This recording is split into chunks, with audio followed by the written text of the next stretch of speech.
everyone, today I have a very special video planned.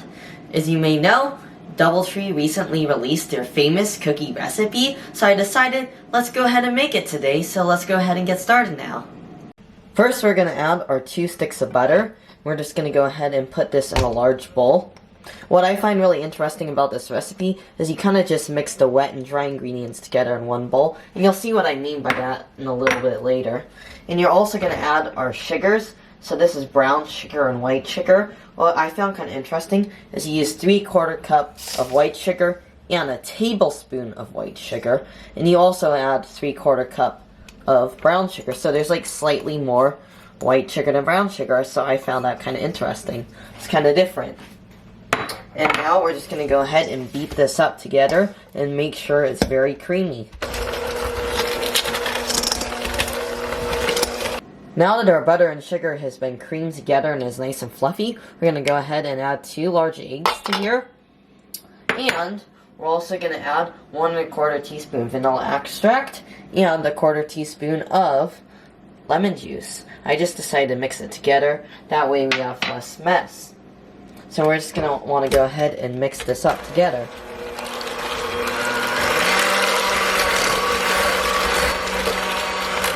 And there we go, that is all mixed up now. So now we're going to add our flour.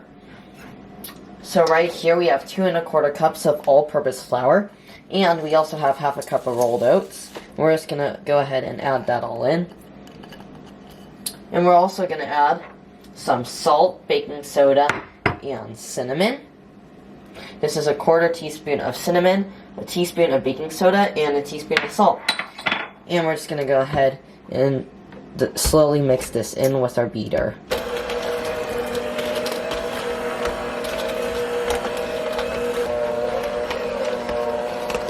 Now that our dough is thoroughly combined, we're going to go ahead and add 1 3/4 cup of nuts. These are chopped walnuts. And we're going to also add 2 2/3 cup of chocolate chips. And we're just going to go ahead and fold this all in. Alright, now I'm scooping our dough, as you can see, and now we're just going to place it on our cookie tray. And there we go. Alright, now we're going to put our tray of cookies in our 300-degree oven.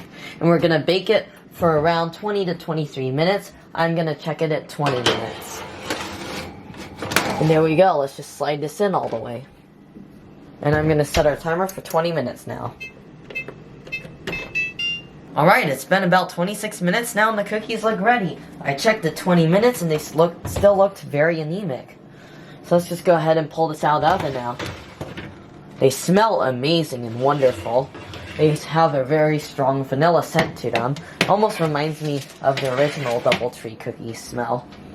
Alright, it's time to try the cookie. I'm really excited about trying this because definitely whenever I stay at a DoubleTree, it's one of the things I really look forward to is getting a warm cookie at the reception, and I really enjoyed them a lot, so I'm excited that I'm now able to make it at home. And the whole reason they decided to release the recipe because of the whole coronavirus outbreak, and they thought, why not do a little nice gesture? That way people can enjoy something sweet and warm at home. So let's just go ahead and try this. It's still very hot, so let's give it a taste.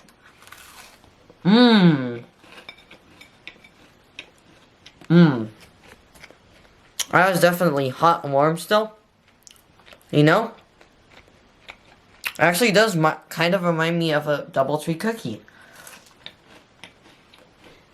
In terms of the thickness of the cookie, is a little bit more thin, but other than that, I think it tastes pretty similar. The batter tastes kind of similar. The nuts and chocolate chip ratio is kind of similar. However, I think the only thing that's a little bit different about this is I feel like it just tastes a little bit more artificial. I think they might use like artificial vanilla or something. So I remember looking at the ingredients list once, and it was so long. It must have been like over 20 ingredients. It was crazy. And they had all these long names. So they had a lot of preservatives in them.